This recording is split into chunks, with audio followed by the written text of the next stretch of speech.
Once again, my name is Scott App with Abundance Coaching, and welcome once again to Abundance Coaching TV. Abundance Coaching TV is life coaching TV that makes a difference. And the reason why you're here and the reason why you're watching either live or watching a replay is because you want to make a difference in your life. Today's episode is called Living with an Abundance Mindset, and I am super pumped about sharing with you the 5 keys to creating the abundance mindset. I'm also really excited about the special guest that we have on the show with us today. So first of all, I'll share with you what you're going to experience today. You're going to experience some amazing quality and some amazing teaching and coaching when it comes to the abundance mindset. This may be a foreign concept to you, but it's something that is going to be incredibly worthwhile. In addition to that, we have a couple special guests with us today. Tim Sanders may actually come in a little bit later. He actually has had a bit of a traveling crisis, and he may actually call us on his Skype phone. If he doesn't come with us, we'll be sure to send an update when he's going to be on our show next.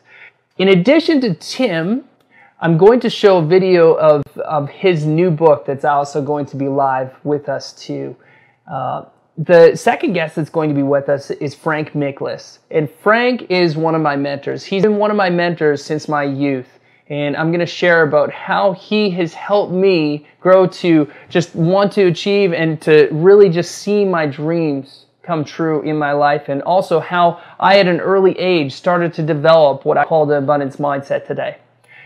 After that, I'll have some great videos and a story from somebody on a video that I think will really inspire you.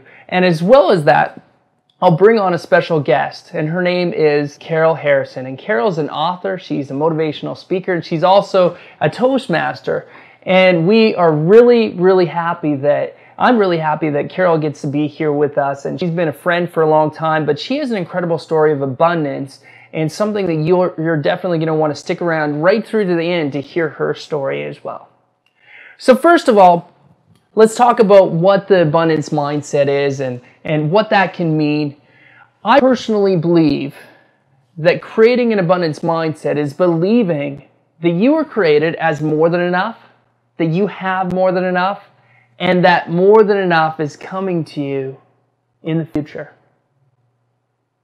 When you look at the word abundance, it's really interesting. The Latin root of abundance actually comes from the word abundare, which really means to move like waves in the ocean. And if you look at the ocean, the one thing that you can always recognize is that there's an abundance out there. I'm of course Canadian, but my wife is from Australia, and when I go to the ocean when I'm in Australia, I just stand in awe and wonder as I look out at the ocean. And I also recognize, as I stand in awe and wonder, how the waves keep on coming in. And they keep on overflowing, and they never cease. I don't know if you've been at the ocean recently, or because you're possibly in Canada, you want to go to the ocean. But when you stand at the ocean, have you experienced the same thing? The awe and wonder of the abundance of the ocean, and the recognition that the waves come and they never cease? If you have, that's a great example, and it's a great origin really of the word abundance, because abundance, like I mentioned, really comes from the root abundare, which means to move like waves in the ocean. Because abundance, when you're really truly living in it, is like a wave that keeps on coming and overflowing into your life. And another wave will keep on coming and overflowing into your life. So there's something that prevents you from creating abundance in your life. And that something is so powerful that if you let it into your life, it will actually suck your life away. And if you let it into your life and you let it grow its roots in your life, it will prevent you from achieving the biggest dreams, goals, and aspirations that you will ever have. That something is a poison. And it will prevent you from really, truly receiving the gift of abundance that you need to have. That something is called scarcity. Scarcity is a lack thinking, a lack mentality, and scarcity is a lack of anything that is in your life. If you continue to live and operate out of a scarcity mindset or scarcity thinking, there will always be a limit to where you can go. There will always be a limit to where you are. And there will always be a limit in all areas of your life. Many of the people on this show have played the Abundance Life Wheel game. And if you haven't, you can go to abundancelifewheel.com and you can play a free game that I created. And in this game, it helps you identify where the abundance is and where the scarcity is in your life. It also shows you where you're winning and where you're losing. The categories of your life, like health and wellness, like God and spirituality, like giving back, have opposites that are from scarcity to abundance. You either have abundance in a category or you have scarcity in the category. And when you look at your life and you take a real honest look and you rate yourself whether or not you have a lot of abundance or you have a lot of scarcity, there's something that has to happen if you rate yourself in the scarcity side or more on the scarcity side. Because if you want to create abundance, you have to replace scarcity. So how do you do that? Well, I'm happy to say that there is a way to replace scarcity in your life. And that's by replacing it with the 5 keys that will help you create the abundance mindset. Now, I'm going to break these keys apart a little bit within my guests. But I want to share with you the first 2 keys. And then I'm going to bring Frank on. And we're going to talk about those 2 keys. And we're going to get into the next 3 after that. The first 2 keys are the setting up part of creating the abundance mindset. The first key is believing completely that you were created as more than enough. That you have more than enough, and that more than enough is coming to you in the future. And when you operate and you live in the first key of creating the abundance mindset, you will have overflow that comes into your life. And just like those waves that come and they overflow in your life, there will be an overflow in many areas. So the same thing is when you look at your abundance life wheel and you look at how much abundance that you have in your life. When you raise one category or one area of your life up, it will automatically have overflow effects on other areas of your life. How would you like to have life start working for you instead of you always work for life? That's the kind of example that you can think of when you want to think about overflow. I know that in my life, overflow really happens when I start really focusing on and adapting the abundance mindset and adapting this first principle. Because I personally believe that I was created at my origin as more than enough. That God created me as someone who is more than enough. And somewhere along the line, belief systems set in. And you're taught that you're a failure, or else maybe you fail, or else you did something that you regret, or things that you think are painful in your life. We have shames, we have doubts, we have fears, we have all kinds of things that we feel are limiters towards where we can go and what we feel about ourselves. And when we don't accept ourselves, and when we don't accept where we are, and when we don't accept that we are created in the first place as more than enough, we start believing these things. And we start believing in scarcity.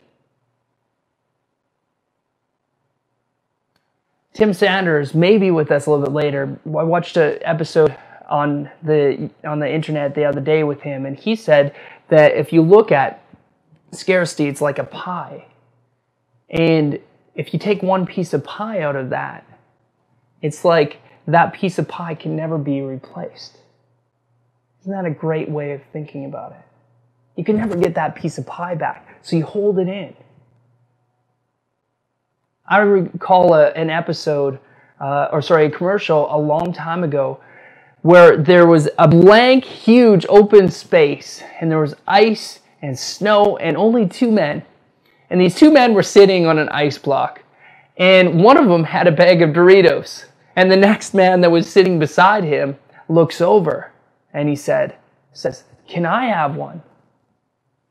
The first man takes a bite of his Dorito and looks over back at him and says, if I give one to you, I have to give one to everyone else. It's a funny commercial. But in life, are we sometimes like that? If we give something to someone else, then do we have enough for ourselves? So practice this principle. Practice this key to creating the abundance mindset. And you just have so much more insight, so much more value. Because you want to get over your stress, anxiety, fear, doubts, and all the things that limit you and hold you back. So believe that you were created as more than enough. Believe that you're more than enough today. You are. You're more than enough today. You can even say it out loud. If you're at your computer, just say, I'm more than enough. I am. I'm more than enough. And I believe that you are more than enough too. If I could, I'd jump through that camera there and I'd tell you myself. But I am in the best way that I can. How about this next part? You are created as more than enough. You have more than enough. And that there's more than enough coming to you in the future. So the future, sometimes we think that, okay, well, I have enough today. That's good. You know, it's like, but man, I really can't see myself doing this thing in the future. And we put barriers on our own self. We don't look at how we could possibly have or achieve these things. We just limit our own selves. Of course, we are our own limiters. So start believing that you can create more, you can have more, you can be more. And abundance comes in so many forms. It comes in your health. It comes in finances. It comes in how wealthy you are inside and out. It comes in all of these forms. So you can have more than enough in the future. The second key to creating an abundance mindset is having possibility thinking. And we're going to cue up a video here really quick from one of my favorite people in the whole world. Well, I should say one of my favorite characters. My favorite movie is Star Wars. And my favorite character in the Star Wars saga is Yoda. Because, you know, Yoda's pretty cool. Do or do not. There is no try. And that's my favorite quote from Yoda. Yoda and Luke are out in the swamp. And Yoda and Luke, when they're out in the swamp, are doing tests because Luke is learning how to just use the Force. And then all at once, Luke's ship starts sinking into the swamp. And he goes over to Yoda and he says, oh, it's like, look, my ship is sinking in the swamp. And Yoda just takes his mind off of it. And he says, well, you know, it's like, get your ship out of the swamp. But Luke goes out and it's like, all right, I'll give it a try. And Yoda looks back at him and says, no, do or do not. There is no try. And then when he does, he puts an awesome effort in, but he just tries. He just goes for it. But what is important about that saying? What is important about what Yoda was teaching Luke in that moment? I know that Yoda was the master of the Force, so don't get caught up in that. But Yoda was a master of the Force, and he was also someone who had possibility thinking. So what we can learn in life when we actually do things, and we say, hey, we're going to do this, or we're going to do that, is that we can choose to have the possibility thinking, instead of just choose to believe it before we even try it. Or choose to not believe it, before we even put our awesome, amazing effort into actually going for it. When you look at things from a possibility mindset or from possibility thinking, you can see different perspectives. You take a step back so you can see the situation from a different angle. You see ways around things. You see things, ways over things, underneath things. The things that limit you don't limit you for long. You may crash up against a wall and get knocked down, but you pick yourself up, you dust yourself up, and you go on again. When you have the possibility thinking, you're always looking for a solution. And sometimes the solution is that saying that this thing, whatever it is that I've been pushing through and pushing for, is something I need to just leave and lay down for a moment or lay down for a while and go and pursue something new or something different. So I ask you to ask yourself, how are you using possibility thinking in your life? And I'm just about to call Frank Mikolas. And before I call Frank, I just want to say that Frank has been a mentor to me for many, many years. And as such, Frank is an absolute genius when it comes to working with people and with mentoring people and helping people just believe the best about themselves. And I'm just so honored and blessed that he is willing to come here and share this stage with me because he believes in possibility thinking. And I know that you are going to get a lot of value from Frank Mikolas. Frank is a diamond in the Amway business. He runs his own business. He's run many businesses in the past. He used to run even an electronic business. But today, I am inviting him on the show because I know that he has an abundance mindset. And I know also that he has some incredible insights that I want to know. And I know that you'll want to know as well about creating the abundance mindset. Hello, Frank. Hi, Scott. All right. Awesome. We're here and we're live. We're live. We're here. Thanks. Cool, buddy. Well, say hi to everybody in TV land out there. You're absolutely live. Honored to be here. First of all, Scott, glad you invited me, and we're going to look forward to having a great evening with your guests out there. So yeah, we're ready to get started, and I've been looking forward to this, Scott.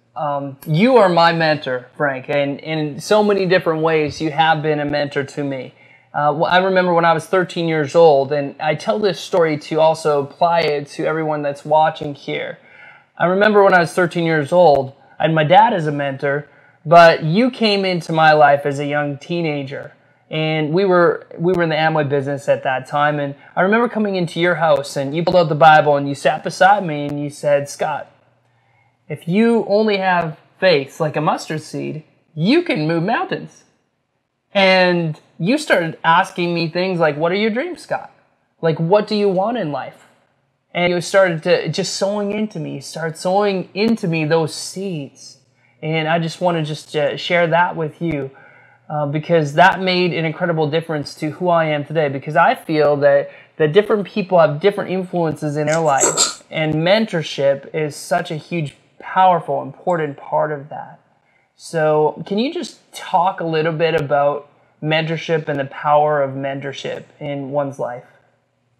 Well, for sure. I mean, in my own situation, I wouldn't be a success I am had not been for not only one mentor, but many mentors in my life. And it all started way back in 1980, and I was already 36 years old. I mean, that's when somebody had talked to me about a new business venture, and they asked me if I had a dream, and I really didn't know at that time almost what a dream was anymore, because you know, you've been jaded so long and really put down by the world so long that you say, well, let's just give up on that. Yeah. But there was one person that I call a mentor. They showed me a plan, okay? And what they did most of all, they gave me a couple of positive motivational cassettes at that time, and they loaned me The Magic of Thinking Big. And prior to meeting this person, I would have never bought The Magic of Thinking Big because, number one, my negative attitude was that I don't believe in magic. So I would have never even opened I wouldn't have even opened the book. But they put that book in my hands, and from that point on, I've always seeked out positive mental attitude people, uplifting people, people who could surround yourself with people who can get to where you want to be. Okay. Yeah. People who are already there, possibly, are getting there, or are going the same direction. So it's very, very important to have a great mentor in your life and many mentors, and I've had many of them, and I thank God for that, because without having somebody to fall back on, to mentor from, have somebody kind of coach me along the way. It would be very difficult. And Scott, you've been that to me also, even though you say I have been to you. But it's an amazing thing how we gain strength from each other based on that teamwork and partnership that we have, and sharing the same values, and we share in the same ideas and same goals and dreams. So we actually empower each other. So yeah, for sure. Awesome. Awesome. That's so cool. Yeah. When it comes to the mindset of abundance, we talked a little bit earlier before the show, and I told you what I believe the 5 keys to creating an abundance mindset were. And the first key, I'd like to ask you how about these 5 keys, but the first key that I just laid out for everybody on the air before I called you was believing that you were created as more than enough, that you have more than enough today, and that more than enough is coming to you in the future. How do you believe that that's true, and how do you really just embrace that type of attitude? Well, first of all, Scott, I don't think any of us would be anything if we didn't believe that we're special. Yeah. That God created us in His image and we're special. And, you know, when I didn't believe that or didn't know it, I was not able to succeed in anything. And, you know, I used to take positive thinking statements from books at that time in the early days, and I still do today. You know, some of the books were Robert Schuller and The Power of Positive Thinking. Sure, yeah. And some of them were positive thinking quotes, some of them were Bible quotes, but they empowered me, okay? And I remember reading the one, all things are possible with God. With God, all things are possible. And how you can gain strength from God and so forth, and how I was created special. There was nobody like me. Nobody had my voice, right? My fingerprints, my DNA. Nobody looked like me, so, you know. So I was created special. So until I started believing that, I wasn't on my way to anywhere as far as success goes, okay? And I always read new people who I meet. I always read something that's called I Am Special, okay? Pretty well every seminar I do, I read this little I Am Special. And I know you've seen this, Scott, but I am special. In all the world, there's nobody like me.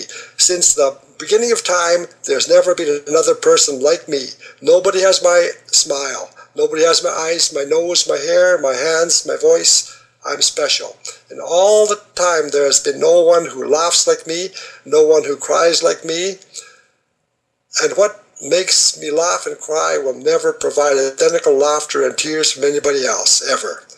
I'm the only one in creation who has my set of abilities. Oh, there will always be somebody who is better at one of the things I'm good at, but no one else in all the universe can reach the quality of my combination of talents, ideas, abilities, and feelings. Through all of eternity, no one will ever look, talk, walk, think, or do like me. I'm rare, I'm special. And as in all rarity, there is great value. Because of my great rare values, I need not attempt to imitate others. I will accept, yes, celebrate my differences. I'm special. I believe we're all gold mines, but we got to have it mined out of us, okay? Yeah. And I just encourage people, don't go to your grave with the best songs still in you. Yeah. I mean, come on, reach out and get it out, okay? Yeah. And thanks to your show here, hopefully we can help you. You've been doing that for a long time. Absolutely. That's right. So who in the audience feels more now that they are special? So what an incredible testimony just to believe that you're created as special and you're created amazing. So the second key, Frank, is about possibility thinking. And I just showed a brief little clip of Yoda, and we talked about how Yoda in the movie Star Wars says, "Do or do not, there is no try." And possibility thinking really can be summed up in that type of thinking. So can you share with me some secrets as to how somebody could have possibility thinking and how they can use that to just develop their abundance mindset? Well, I mean, what's the opposite of positive thinking? Negative thinking. That doesn't get you anywhere, okay? And I always say that we are the sum total of what goes into our mind, okay? And that's what develops our thinking. What goes into our minds, okay, since we're born. And that makes us think in certain ways. And what our thinking does, it determines our attitude. Whether it's, you know, if you think well of yourself, good positive things go in your mind, you think positive, and then your attitude is positive. Yep. And when you have a positive attitude, guess what your talk's all about? It's positive. It's uplifting. It's encouraging. It's productive. It's powerful. It's positive. And then what you say determines your action. Yeah. Okay? So your action, okay? And your action determines really your destiny in life, doesn't it? Yes. So positive thinking. I encourage just people just to stay positive, get with positive, okay? Be encouraged by positive people. And every morning you get up in the morning, and I think that what you should do is just give yourself a little seminar, okay? And a little self-talk, and say, hey, today is the best day of the rest of my life. As a matter of fact, I told I went to the bank here about a couple of months ago, and a gal asked me, how are you doing today? I says, great. And she says, what's so great about it? I said, today's the greatest day for the rest of my life. She says, well, why do you say that? I said, well, you just try missing one. So, so you have to stay positive, okay? And I'm encouraged to stay positive. I have a beautiful wife, happy wife, happy life. If you got a happy wife and a good life, I mean, things can be great, okay? Yeah, and we encourage each other in our family to keep each other as positive, okay? Oh, that's awesome. That's awesome, Frank. So I can totally see, I know that you could just feel the energy that Frank is just emitting, because it's just, he's contagious like that. How could you not feel positive, and how could you not look at possibilities and look at things from a different perspective when you hold that type of attitude? So Frank, tell me a little bit about the third key. And I shared what the third key was a little bit earlier. I haven't shared it with you, the audience, quite yet. But the third key is valuing what you put in your mind.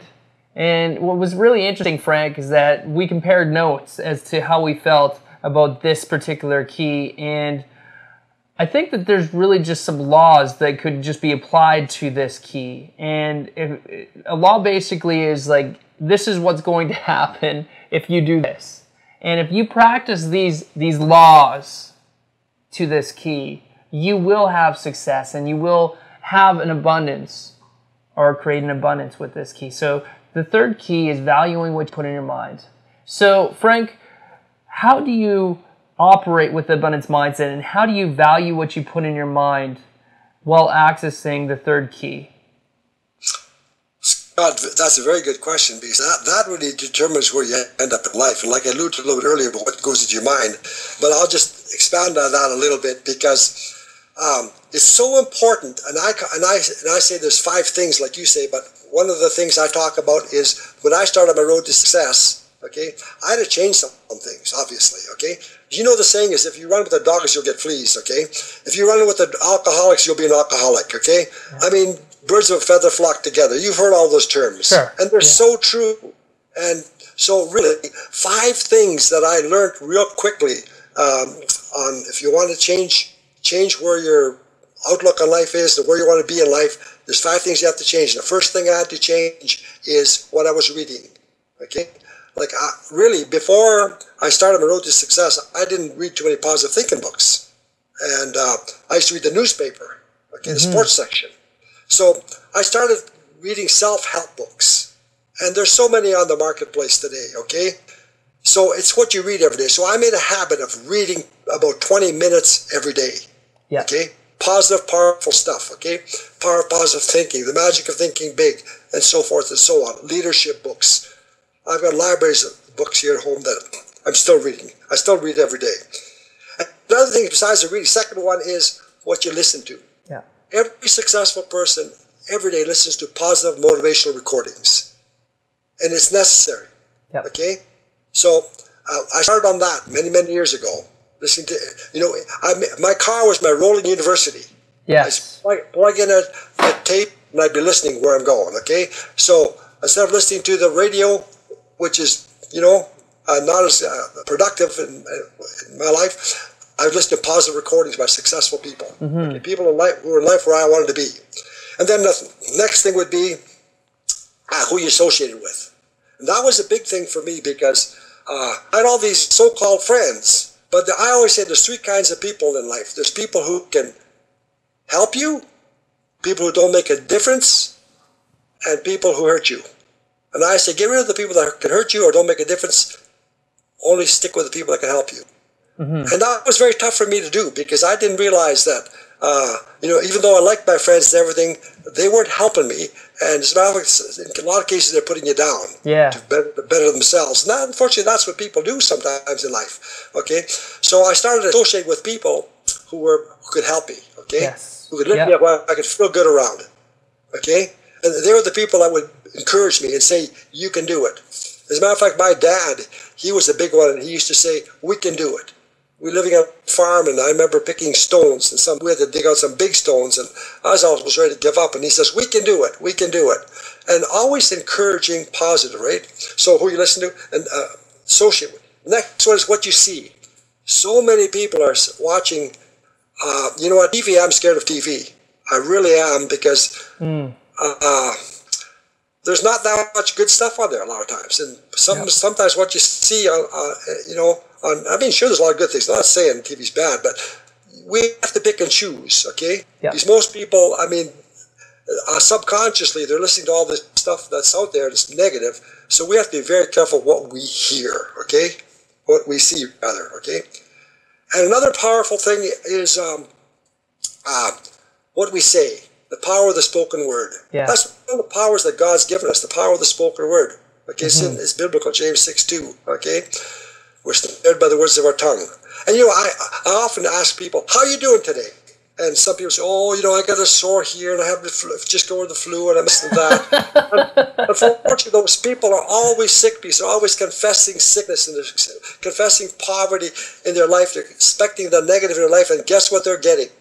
Exactly what they speak. So, you know, so I always say that, hey, number one, read something positive every day, listen to something positive every day, see something positive every day, okay? Associate with somebody positive every day, and say something positive all the time. So I think you'll be okay there in those areas if you do that, okay? Absolutely. Awesome. I love the quote by George Jones. You probably heard about it. You are going to be who you will be in 5 years is determined upon two things: what you read and who you associate with. And that really sums it up, doesn't it? But what I like what you said too is I think it is important with the seeing part, what we see as well, because we're now living in a generation, we're now living in an age where what we see is totally different than what we saw 20 years ago. Because now it's just television. It's YouTube is really taken off. And this right now is internet television, and people are really flocking towards internet television, and that's actually it's breaking through that barrier of cable TV, and now people are watching this. So what you see according to like YouTube's and what you read according to the blog posts and articles now online are a very big part with this principle too of valuing what you put in your mind. No question. Awesome. Absolutely. Very cool. Frank, there's two more principles. The next principle I think is incredibly important. And the reason is because I think that this is the one that I actually have the hardest time with. And maybe you in the audience would also determine that this might be one that you have the hardest time with. And that's taking time to rejuvenate yourself. And the first thing that often comes up is, yeah, that sounds good. I'm sure that that's right, but... and then the yeah but comes out. I'm really busy with this. I'm really busy with that. I'm doing all of these things. And these things might be great things. They might even be like successful things. However, if you don't take time to rejuvenate yourself, you're not replenishing your spirit, you're not replenishing your soul. And Frank, we even discussed this earlier. If we're to look at one representation, Jesus Christ, when he was preaching to the multitudes, he went over and he had to rejuvenate himself to spend time with his Father and also just to refresh, renew, and rejuvenate himself. And one might think that he made the most grievous error because he had all of these people and he had the multitudes that he could have continued on his ministry. But he knew that he needed to fill himself up. So let's talk practically, Frank, about rejuvenating yourself and the importance of that. Because a lot of the people that will watch this, that are watching this live or else that will watch this as a replay, will say, yeah, that sounds good, but... So tell us practically how we can rejuvenate ourselves and what that looks like. Scott, very good. That's awesome, because you know what? You have to maintain a balance in your life, okay?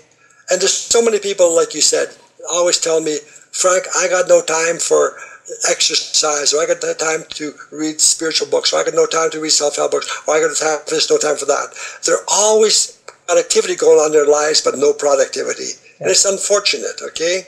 So I really believe that success is a balance. It's what I call the five-spoked wheel, okay? And it encompasses a few things, okay? And I wrote them down here, the balance. Well, spiritually, one of the spokes is spiritual, okay? You have to spend time for a little bit of devotion some time of the day and reflect and think about, you know, what we want in life, who we are, okay? Maybe we'll do a little prayer, a little, you know, so forth, okay? Then socially, okay? We have to have a social life. If we're married, to date our wives and take them to a movie or take them out to dinner or whatever, okay? Take a vacation, okay? Then there's physically. We have to look after our physical self also. Yeah. These are all the spokes of that wheel that encompasses success in our lives, okay? Physically, I'm not the greatest specimen for being physical or anything, but I do a little bit, okay? And I'm not out of balance. I'm in balance. All these things are in balance in my life. Yeah. And you don't have to be just really good at physically and I've seen so many people, they're good at one thing and not the other. Yeah. But that's not it. They have to have a balance, okay? Yeah. So, and then physically, and then mentally, okay? Take care of your mental mind. We talked about how to do that, okay? And then economically. And today, it seems like the world's just chasing the almighty dollar, and everything is based on economics, okay? Yes. And they forget about the physical, they forget their spiritual, their family life, they forget about their social life, they forget about a whole lot of things, and then that creates problems in your life. So it's that balance in your life that we have, okay? So I think that we need to take that time to have that balance in our lives so we can be more productive. And I always believe that, you know, if you have that balance, we can operate at an optimal level. Yes. We really can. Where we think clearly, our mind is fresh, we feel good about ourselves physically, spiritually, economically, socially. So now we can go out there and we really can take the negative in the world and attack things and do things, and we'll be so productive. I always say we have to be top notch, right up there. And I like feeling really good. When I leave my house, when I'm going out into the world, I got to be top notch or they'll tear you down. Let's face it, they will. Okay? That's true. So we have to be, rejuvenated for sure, absolutely. There's so many people that, did you know that about 65% of the world population doesn't get enough sleep? Oh, can you imagine that? And it's not that they aren't in bed, they just don't sleep because they're so out of balance that they can't sleep. Okay? They're stressed, they have worry, they have anxieties, they have scarcity. Yeah. Yeah. So true. Yeah. Absolutely. Oh, that's awesome. I like what you said as well, just adding the economics part into that. And I was just thinking, because I'm a huge NHL fan, and I know you being in Edmonton, you like the Edmonton Oilers. So that talk that you just really gave right there, we should send to the commissioner and to the NHLPA, because they're only focused on the economics right now. They're on a balance on the real purpose and the rest of it, aren't they? So... But I really appreciate that. And in your life right now, how are you taking time to rejuvenate yourself? And there's lots of things that Frank just shared about how you can take time to rejuvenate yourself. But you could do anything. And it doesn't mean that you have to go and spend a whole bunch of money on a vacation. Sometimes it can mean taking snapshots in your day where you say, okay, well, I'm blocking time now, and this is just me time. And I'm just going to read a book. I'm going to just refresh myself, renew myself in that snapshot period of time. And I know for me, I have to do that sometimes. And also, it can be difficult if you have many children or a few children, especially young parents out there. I have a few young kids. So I know that for me, I need to take time to rejuvenate myself. So taking some of those trips, or even just for me going to the coffee place and sitting there and just being still with nobody else that I know, helps me rejuvenate myself. So that's awesome. Let's talk about the last principle, bud. But could I just add a little more to the Yeah, go for it. previous one? And here's what I do most mornings, okay? Right now we have Kirk and Monica, our son and daughter-in-law, and 3 of her kids living with us. But when I get up in the morning, here's what I like to do first thing in the morning. I go in my office, okay, close the door, and that's where I can plan for the day, okay? Yeah. Because it's preparation and rejuvenating yourself, okay? And what I do is I read the daily devotion or a little bit of a positive thinking book or something I have that day. For sure, daily devotion, then something else, okay? So I reflect, I do a little prayer. Another thing I do is take a blank piece of paper, okay? And I write down my goals every day. I reflect on what am I going to accomplish today? What is the purpose of this next 24 hours that God has given me? So then and sometimes I write the same things over and over every day, but that's good to reflect every day, to remind yourself of what your goals are, what you want to accomplish today, okay? Like, I always write down, today, I'm going to make somebody's day. Yeah. And when I go out, let's say I have to go to the bank today, or let's say I have to go to a grocery store. Well, my goal is to make that person's day, okay? With a compliment. Tell them how great they are, and tell them how good you follow me? So I have to remind myself. We have to remind ourselves to do that. Otherwise, our day can be pretty gloomy. Another thing I do is I dream. I start dreaming. Yeah. I dream about what the future can be, what the future holds for my family, myself, okay? And then I reflect on people. I say, how can I help somebody today? Who can I help? And I write some names down, okay? I'll write some names down and how can I help them? What can I do to help somebody today? So that kind of sets my thought process and my frame of mind in a direction of where I should be going that day. And it always works out positive, okay? Yeah. So, and I'm not awesome. the best morning person, so I need to do this. Yeah. And I'm sure a lot of your listeners... I'm sure a lot of people that are out there need to do this too. That's right. That's awesome, Frank. That's amazing. So the last key, Frank, is valuing yourself at the core. In last episode, I actually talked about how to identify what your core values are. And that's really what matters the most to you, because your core values will affect all the decisions that you make. And when you understand your core values, you can start to make better decisions. You can start to get your mind around how to make really wise decisions. And you also don't come up against those walls as often when you all of a sudden make some decisions and then you look at the results behind and they're not really the results that you want. They're often because you didn't value yourself at the core and you didn't understand what your core values were in the first place. And one of the other negatives is that sometimes you could be climbing somebody else's ladder, and when you reach the top, it's not where you want to be. So, value yourself at the core is the fifth key to creating an abundance mindset. So, can you share how this would really help somebody create an abundance mindset if they really valued themselves at the core? Well, you kind of said it there. It's easy to make a decision, okay, if you have if you're grounded in the core value system, okay? And fortunately for me, my parents grounded me in core values. I mean, I always say they drugged me. They drugged me to school. They drugged me to church. They drugged me to work. Okay, my parents really drugged me. Okay, so so I was brought up with a high standard for ourselves, and for that we valued our relationship with our siblings, because we had so many, like your family has. I have 5 brothers and 5 sisters, okay? And so serving with integrity and honesty, and we were brought up with that. Yeah. So I never had to struggle with that too much in a learning process. But I understand that today, because we live in this entitlement society, right, that everybody thinks they should have something without responsibility. And that's not the way that we've grown up, and I don't believe that's the way we can live. We're here to serve, okay? Yeah. Willfully serve. We are servant leaders is what we are, okay? Yeah. I'm not saying servant. Servants are different. They're paid. We don't get paid. We just serve, okay? Yes. And but core values, yeah. And I taught our kids, okay? I taught our daughter, okay? Because you know what happens nowadays out in the world with what's happening. But I taught our daughter when she was a teenager. I says, put a high standard upon yourself, okay? Yeah.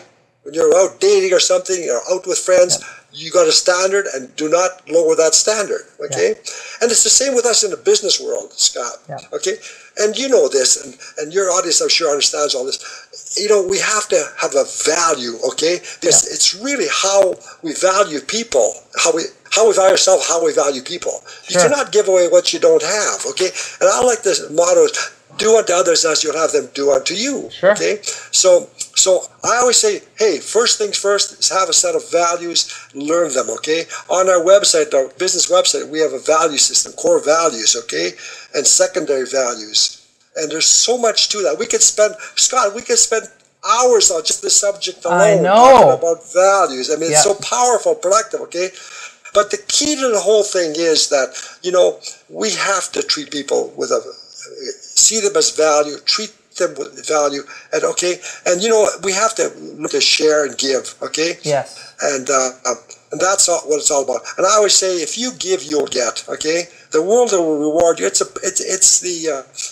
parable of sowing and reaping. What you sow, so shall ye reap, okay? So I always say you sow good seeds in other people's minds and say good things, and good things will come back to you. And they have in my life, and I thank God for that, okay? But values is, that's what we stand on. That is really our basis of who we are and what we are, okay?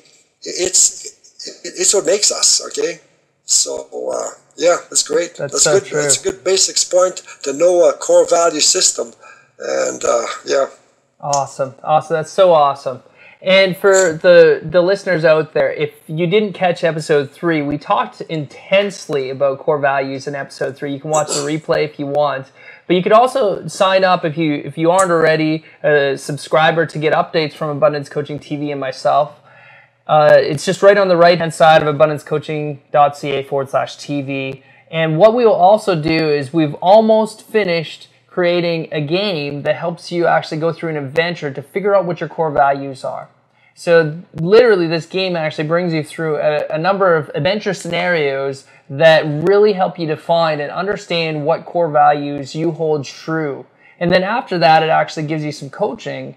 And you can do additional coaching too, but it gives you coaching steps as to how to improve your life and how to use these core values as filters and how you can use them to make the best decisions possible. Because that's really what you want to do, is you want to make great decisions in your life. And you can make great decisions, and you can have the abundance mindset, as we're just sharing with Frank here, if you understand what matters to you at the core and you value yourself at the core. Frank, it's been amazing just having you here and just taking this journey with you, man. And I love you, brother. This is just awesome. Would you like to just share how people can connect with you, or where they can find you if they want to know more? Because I'm sure that people got incredible value from what you've shared already. Well, absolutely. I'm a busy guy, though. I've got 3 children, and they're all married. I got 10 grandchildren, and I got a busy life with my wife. Okay, and a huge business network that I look after. I should be in India right now, but I had to cancel it because I've got other things happening right now. But I'll be going in March, and you can find me. I don't do Facebook a whole lot, but I'm here at home most of the time. I sleep till I'm finished. I was able to do that because I looked at that economic thing years ago, and I've solved that situation. So I don't like to rush around in the morning when people are all rushing around. I don't need to do that anymore. But so I sleep till I'm finished, and it's always good to sleep till you're finished, because that's I'm well rested. I'm ready for the day. Okay. But a couple things I wanted to add. Go for it. Is a priority list in your life, okay? Mm-hmm. Because we talked a little bit about distraction and everything, and nowadays the world is just bargaining for our time, okay? Yeah. And every commercial, the TV. You look at Apple alone. There's iPhones, iPads, this, that. And even my 2-year-old grandson, I says, "This is my iPhone." He says, "No, it's my phone." It's like so. Everything's bargaining for your time. So I always say, get a priority list, okay? Yeah. Because if you don't, and you should be proactive, not reactive, okay, in life, which means that you need to set that priority list and go through it and get the most important things done every day in your life. Yeah. And it's so important, because distraction, as you know, will take you out of action, okay? Oh, big time. most people are distracted the whole day, and at the end of the day, they don't accomplish anything. Yep. So make sure you get a priority list. Okay, in my day timer, I still use a day timer. I put in my priorities. What are my priorities today? Okay, so yeah. And it's always good to have a set of priorities, and because you only do so much. You know, life is really short, Scott. You know, I'm 69 already, and the time just goes. Okay. Yeah. And there's so many more things I want to accomplish in life, and that's why we have to look at that priority list and make sure we are in 2, 5, 10, 15, 20 years where we plan to be, what our dreams and goals are. So. I think it's very powerful that and that way we can accomplish so much more. And the people who set goals, they do accomplish a whole lot more in life, okay? And that's the basis of success and happiness, is working towards a goal. Yeah. Success is a destination. I mean, it's a journey, not a destination, as you know. Yeah. So it's fun working towards something that you have set out there, and have the faith and belief that you can accomplish it in life. Yeah. So that's always great, okay? So yeah, it's all fun, and I'm on Twitter. Okay, I like to put positive motivational sayings on Twitter, but not the ones that somebody else says. I kind of developed my mind. So when I think of something, I always take a pencil and paper when I go to bed. You know, do you ever sleep and all of a sudden you thought of something? I'll remember it in the morning. Forget it, you don't remember in the morning. So now I take a paper and a pencil with me to bed. It's one of the most encouraging tweets I've ever been following, Frank. Just the other day, your tweet was, when you get knocked down, pick yourself up. Step 2, dust yourself up. Step 3, get on going again. Stuff like that. Very simple but good, isn't it? It is. It's awesome. Yeah. It's awesome. And what's your Twitter name? I guess just Frank Mikolas. Frank Mikolas. All right. Yeah, awesome. I think they'll find it, yeah. All right. Awesome. So there you go. That's how you can connect with Frank and just follow his tweets, and it is very inspirational. All right. So Frank, we have another guest that we have to get to, and it's just been an honor that you just have been here with us today, and I just hope and I know that the people that are watching here really want to know more about creating this abundance mindset that we're sharing about. And you can always watch the replay as well, and this interview will be live a little bit later, so you can watch the great nuggets that Frank has just shared about creating the abundance mindset. So once again, Frank, thank you so much for being here. You're an awesome guy, and I know that you are living with the abundance mindset, so thank you. Well, again, thanks, Scott, for inviting me, and I encourage you to keep up the good work that you're doing, because you are doing phenomenal work. I see what you're doing, I see what you've become, and see how you've grown, and well, I'll tell you, the future looks very bright for yourself. You're a young man, a nice family. I met Nicole and your children, so I'm proud of you, and keep going, and your listeners out there, take to heart this abundance coaching that Scott Epp is talking to you about, because it is powerful, productive, no question. So keep up the good work, and thanks for doing it. And I encourage you to keep going, okay? All right. God bless. God bless you too. All right. We love you, man. Bye-bye. Love you too. Take care. Bye. Bye-bye. So as you know, we're here today, and we're talking about creating that abundance mindset. And you just listened to Frank Mikolas share some amazing secrets and some amazing keys on how to create that abundance mindset in your life. So now I have with me someone who I'm so privileged to introduce to you, and this is Carol Harrison. And Carol, thank you so much for being on the show here live with me as a guest. My privilege. Yeah, awesome. So Carol, I invited you here on this particular episode because I believe that you actually live with an abundance mindset. And I've known you for long enough to believe that this is true. So now that you have heard me share, and you've also heard Frank share, how do you feel that you, live with the abundance mindset, and how can other people live with the abundance mindset? Well, I think most of the time I do live with an abundance mindset. I mean, I have those times, where it's just like, oh, life's tough. Yeah. And I realize I have a choice. I can stick on life's tough and live with scarcity, as you would put it, or I can say life's tough, but there's hope. Yeah. And I have to remind myself of that over and over again, is that, yes, life can be tough. And I know that the people out there that are watching this, they experience it. Sometimes maybe they're right in the middle of it right now, or maybe it is just over, or they'll be experiencing it at some point in time. That is part of who we are as human beings. Yeah. But there's a choice. Yeah. And you call it abundance versus scarcity. And I tend to say life's tough, but there's hope. That's true. And how do I do that? A key part for me is my faith. It really is. Sure. And realizing that I do have a choice. Choice is key. That's awesome. That's very cool.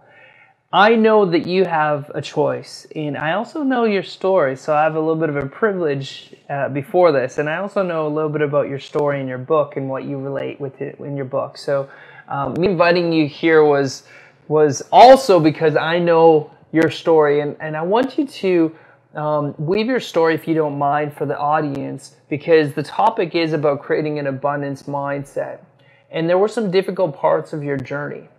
So in a few minutes, would you be able to share just how that journey shaped you and share what that journey looked like? Sure. I mean, my husband and I were like most young couples, right? Mm-hmm.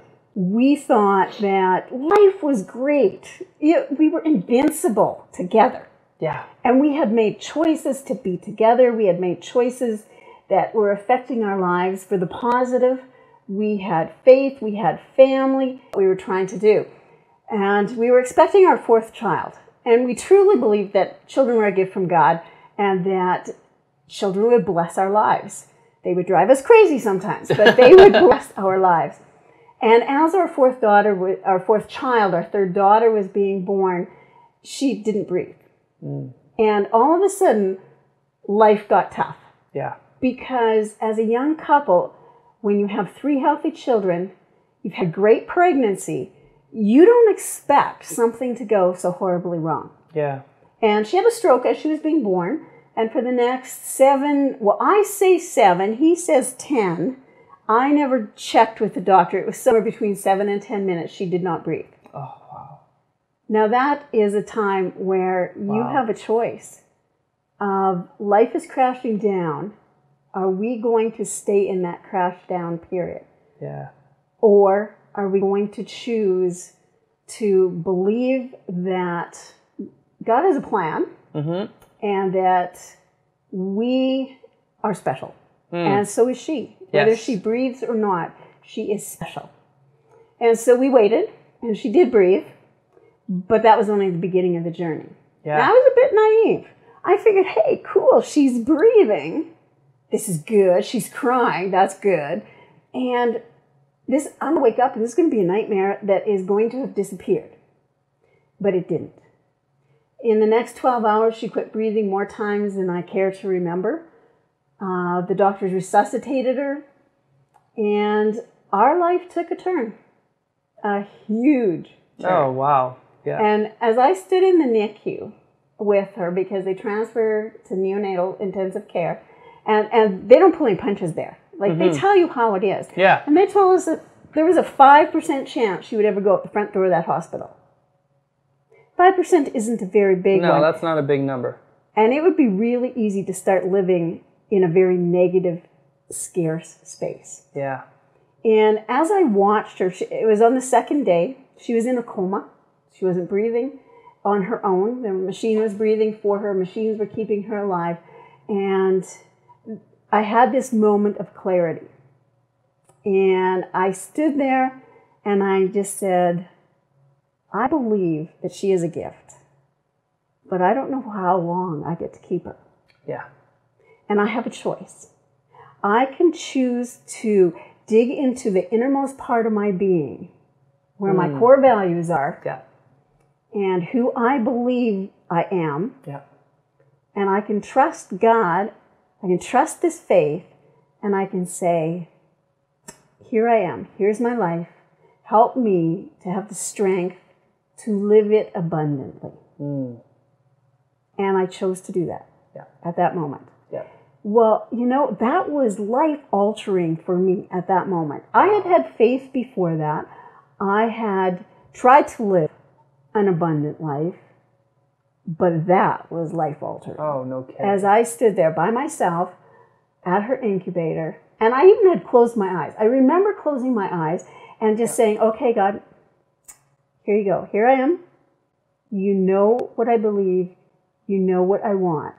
Yeah. Desperately want a miracle right now at this moment. Please. Can I just open my eyes and, a miracle would happen. Mm-hmm.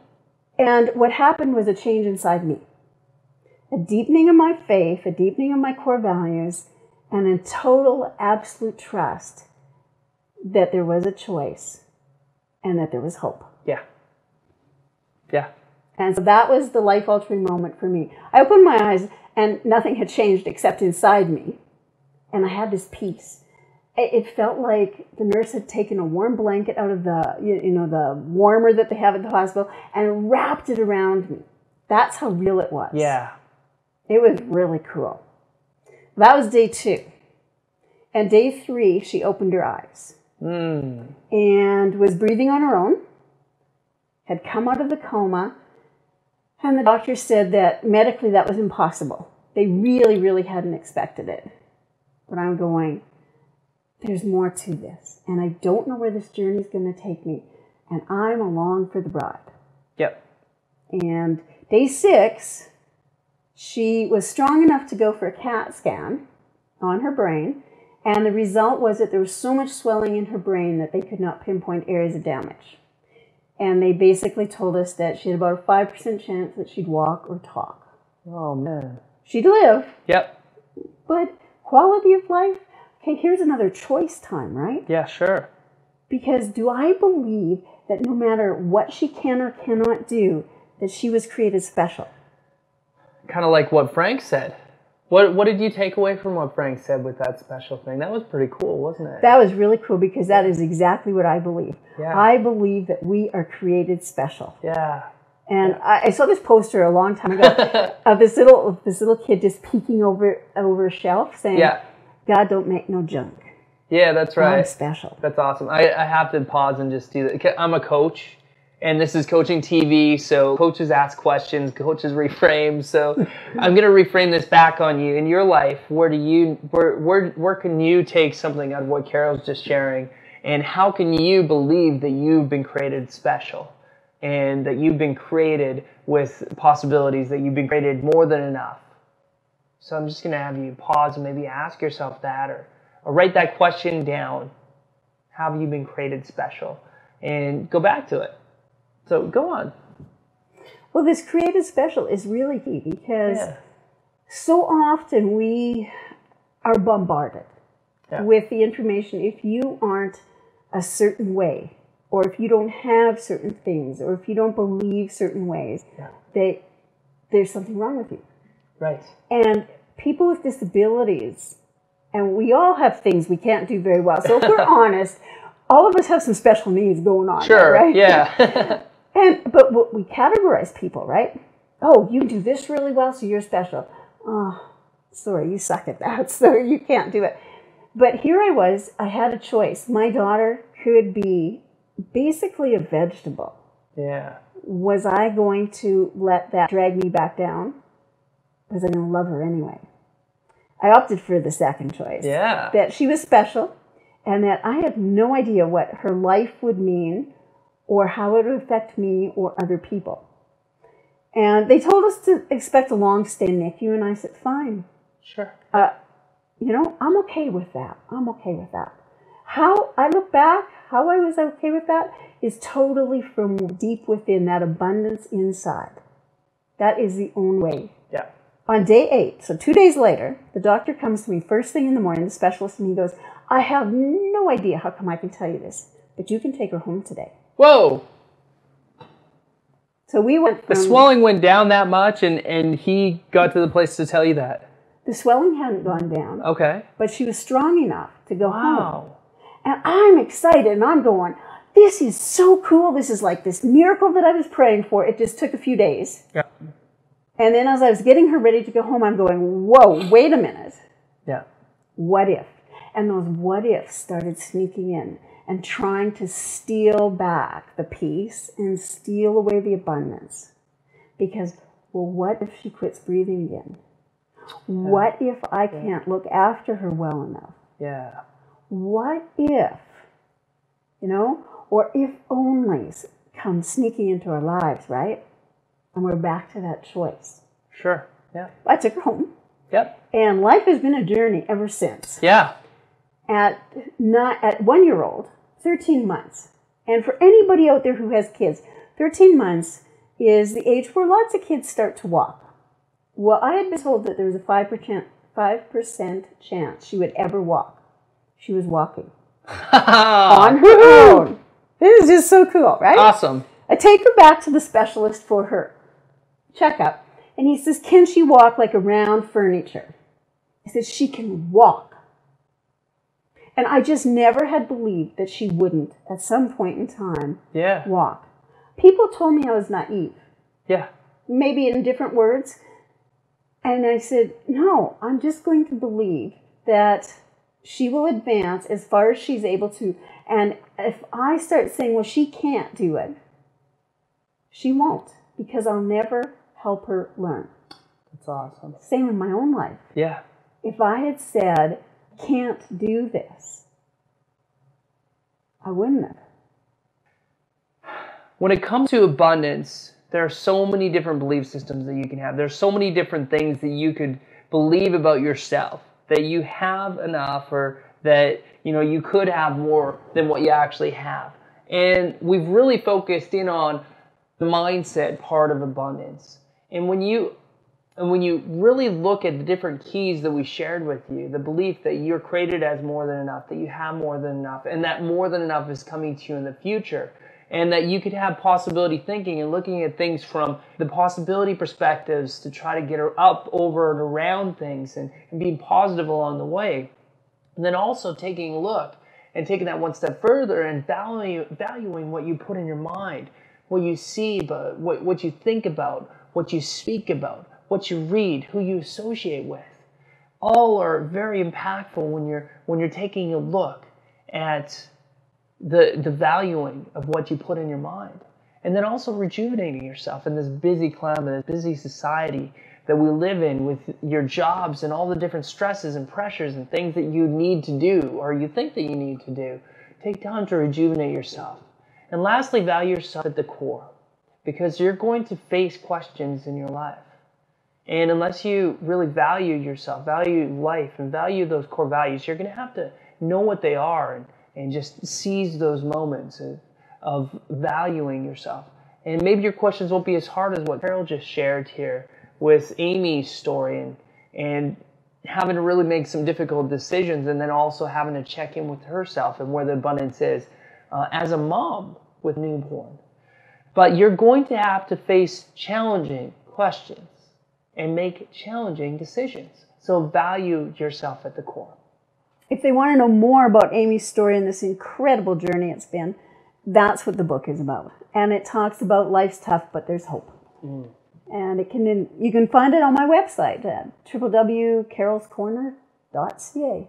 All right. Awesome. So once again, carolscorner.ca, and you can read more about this amazing story and hope about Amy's story as well.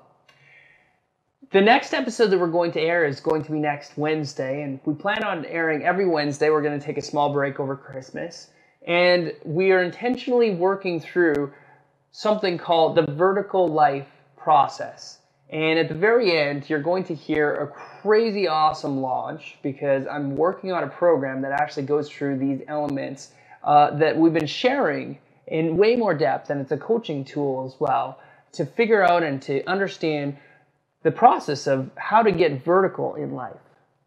And the next episode is a very crucial part of that process, and it's taking responsibility for everything that you have in life. So next episode is going to be on Wednesday at 7 o'clock Central Standard Time. That's 5 o'clock Pacific Time, or 8 o'clock Eastern Standard Time. I know there's people from Australia that watch this every week, and that would be at noon Thursday next week. So that'd be the 6th.